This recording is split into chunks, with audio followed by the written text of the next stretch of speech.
Glucagon like peptide यानी GLP peptide hormones का परिवार है जो हमारे शरीर में मेटाबॉलिज्म, पाचन और ऊर्जा संतुलन को नियंत्रित करने में अपनी महती भूमिका का निर्वहन करता है।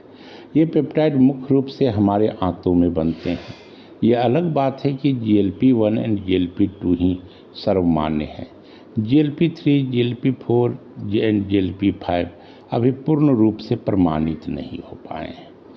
GLP-1 एक महत्वपूर्ण इंक्रीटिन हार्मोन्स है जो गैस्ट्रो इंटेस्टाइनल ट्रैक्ट की एल कोशिकाओं द्वारा इसे रक्त प्रवाह में छोड़ा जाता है। GLP-1 बॉडी में एनर्जी देने के साथ साथ ब्लड शुगर को भी नियंत्रित करता है। यह इंसुलिन के सेक्रेशन को बढ़ाने के लिए पेनक्रियाज को उत्तेजित भी करता है। साथ ही ग्लूकागोन जो एक हार्मोन है तथा लीवर को ब्लड में ग्लूकोज छोड़ने को प्रेरित करता है। GLP-1 इस हार्मोन को बाधित कर लीवर द्वारा अतिरिक्त ग्लूकोज के उत्पादन को कम करवाता है। साथ ही GLP पाचन की गति को धीमा कर देता है जिससे भोजन धीरे धीरे पचता है। आंतों के द्वारा ग्लूकोज को अवशोषण धीरे धीरे होता है। यही कारण है कि भोजन के तुरंत बाद ब्लड शुगर में होने वाली भारी भरकम वृद्धि को रोकने में यह सहायता करता है। यह पेप्टाइड मस्तिष्क, विशेषतः हाइपोथैलेमस में स्थित भूख के केंद्रों को प्रभावित करता है जिससे पेट भरा हुआ महसूस होता है तथा भोजन की मात्रा कम हो जाती है। यह पेप्टाइड बीटा सेल्स का संरक्षण और विकास भी करता है। साथ ही अग्नाशय यानी पेनक्रियाज के उन कोशिकाओं को नष्ट होने से बचाता है जो इंसुलिन बनाती है एवं नई बीटा सेल के निर्माण को बढ़ावा भी देता है। GLP का कार्डियोवैस्कुलर सिस्टम पर भी सुरक्षात्मक प्रभाव पड़ता है। यह एंडोथेलियस फंक्शन यानी रक्त वाहिकाओं के स्वास्थ्य में सुधार करता है एवं मस्तिष्क के कोशिकाओं को सुरक्षित रखने में मदद भी करता है। यह पेप्टाइड टाइप 2 डायबिटीज, वजन प्रबंधन, फैटी लीवर डिजीज इत्यादि के लिए पूर्ण रूपेण उपयोगी होता है। सुगंधम क्लास GLP-1 एवं सेमाग्लूटाइड से संबंधित एक पूर्ण क्लास आपके लिए पहले ही दे चुका है। अब हम सब ग्लूकागोन लाइक पेप्टाइड 2 पर चर्चा करते हैं। यानी GLP-2 भी प्रोग्लूकोजन जीन से उत्पन्न 33 एमिनो एसिड का एक पेप्टाइड है जो आंतों के एंडोक्राइन एल सेल द्वारा स्रावित होता है। यह GLP-2 के साथ ही स्रावित होता है पर इसका फंक्शन पाचन तंत्र के स्वास्थ्य से संबंधित होते हैं। GLP-2 इंटेस्टाइनल मोकोसल ग्रोथ को विकसित करने वाला सबसे शक्तिशाली पेप्टाइड है। यह आंतों में क्रिप्ट सेल्स के प्रसार को बढ़ाता है। आंतों के सेल की प्राकृतिक मृत्यु को रोकने के साथ ही यह आंतों की सेहत और उनकी मरम्मत के कार्य में सफलतापूर्वक हाथ बटाता है। यह पेप्टाइड आंतों के सतह के क्षेत्रफल को बढ़ाकर भोजन से पोषक तत्वों विशेषतः ग्लूकोज और लिपिड यानी वसा के अवशोषण के अनुकूल बनाता है। यह आंतों में पोषक तत्वों के ट्रांसपोर्टर्स जैसे CD36 की कार्यक्षमता को भी बढ़ाता है। आंतों की दीवार को मजबूत एवं स्वस्थ बनाने का काम भी यह GLP-2 पेप्टाइड करता है। क्योंकि एक मजबूत गट बैरियर शरीर के अंदर विषाक्त पदार्थों एवं बैक्टीरिया को रक्त प्रवाह में जाने से रोकता है जिससे सिस्टेमिक इन्फ्लेमेशन कम होती है।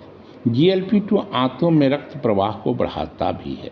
साथ ही गैस्ट्रिक एसिड सेक्रेशन और खाली होने की प्रक्रिया को धीमा करता है ताकि आंतों को पोषक तत्वों को अवशोषण हेतु पर्याप्त समय मिल सके।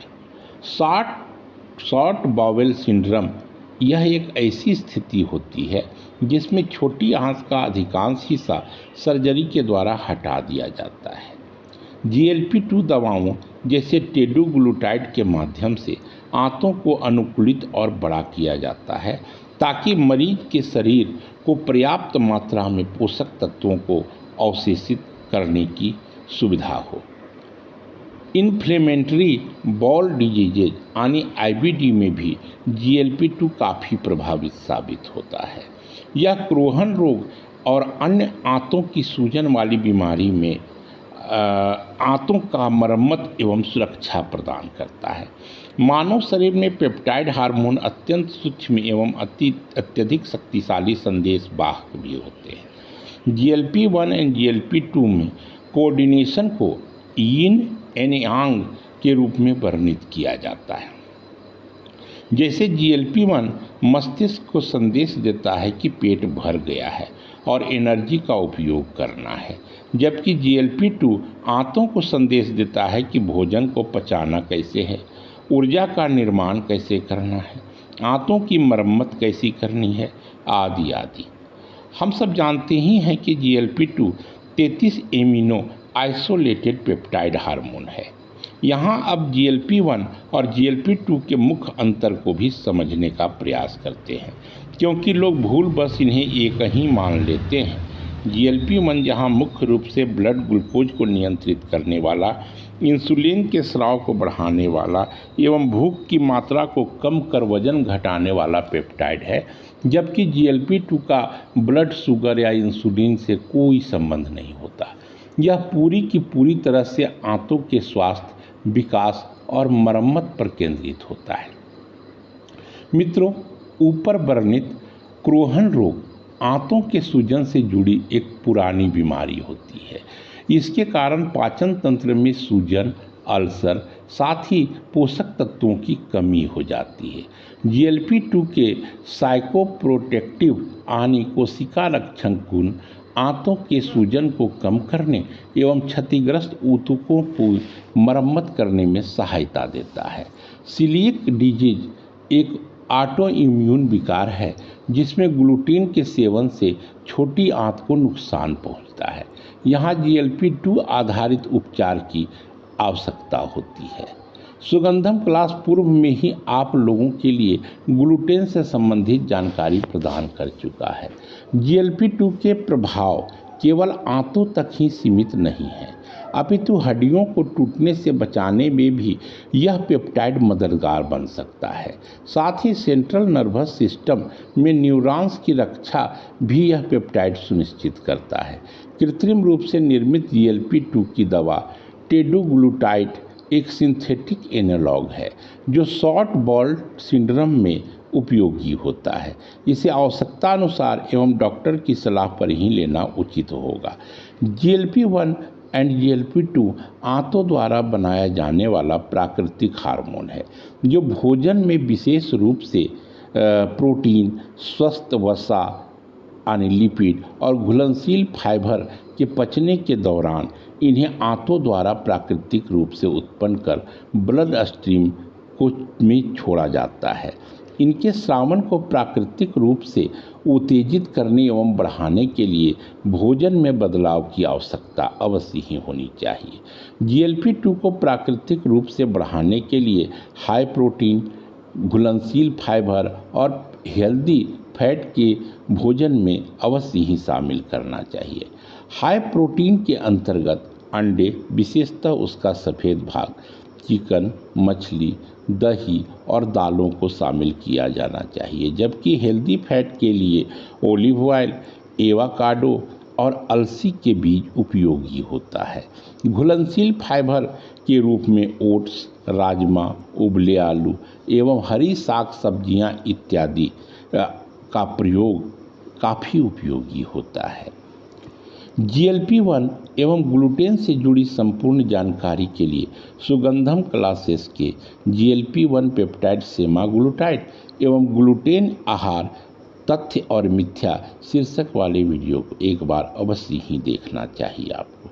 यह सत्य है कि जानकारी एवं व्यवहार ही दीर्घकालीन स्वस्थ जीवन का आधार होता है।